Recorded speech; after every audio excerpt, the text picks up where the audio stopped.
નમસ્કાર મિત્રો, હું રવિભાઈ જોશી ઇન્ટરનેશનલ એસ્ટ્રોલોજર અને વાસ્તુ એક્સપર્ટ આપનું હાર્દિક સ્વાગત કરું છું.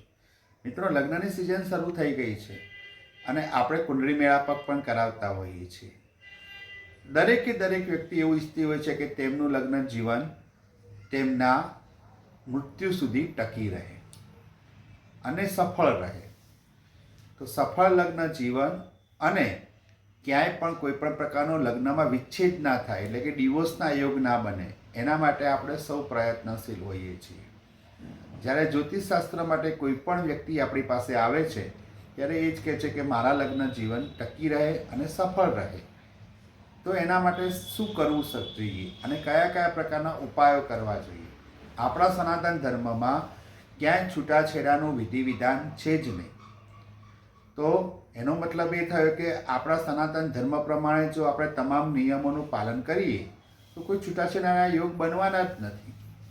તો એવા કયા કયા ઉપાયો આપણા જે છે એ શાસ્ત્રોમાં વર્ણવેલા છે, અથવા લગ્ન પહેલાં કઈ બાબતોનું એવું ધ્યાન રાખવું જોઈએ કે જેથી કરીને છૂટાછેડાનો પ્રસંગ આવે નહીં અને લગ્ન જીવન સફળ રહે?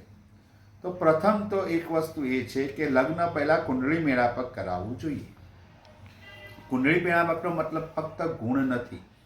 ગુણ તો એક સ્ટેપ પ્રથમ છે, પણ એના પછી કોઈ બીજા બંનેમાંથી કોઈનામાં ડિવોર્સના યોગ નથી, કોઈ એવા યોગ નથી જે નેગેટિવ હોય, કોઈ નાડી દોષ નથી, નાડી દોષ સંતાનને લગતા પ્રોબ્લેમ ઊભા કરે છે. તો આવા કોઈ યોગ નથી, એ આપણે ખાસ એમાં જોવું જોઈએ. તો સૌથી પહેલું તો પગથિયું એ છે કે કુંડળી મેળાપક અનિવાર્ય છે.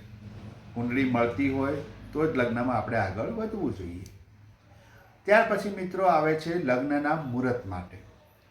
અત્યારે આજકાલ હસ્તમેળાપનું મુહૂર્ત તો જે છે આપણે પંડિતજી પાસેથી લેતા હોઈએ છીએ, પરંતુ એ હસ્તમેળાપનું મુહૂર્ત સચવાતું નથી હોતું. ફોટોગ્રાફી, સાજ સજ્જા માટે આપણે લગ્નનું જે ચોક્કસ મુહૂર્ત છે તેને સાચવી નથી શકતા હોતા. તો હસ્તમેળાપનું જે મુહૂર્ત આપેલું હોય છે અતિ સૂક્ષ્મ હોય છે અને એ મુહૂર્ત પ્રમાણે જ તમારે હસ્તમેળાપ કરવા જોઈએ. કેમ કે 15થી 20 મિનિટનું જ મુહૂર્ત હોય છે, તો એ સચવાવું જોઈએ.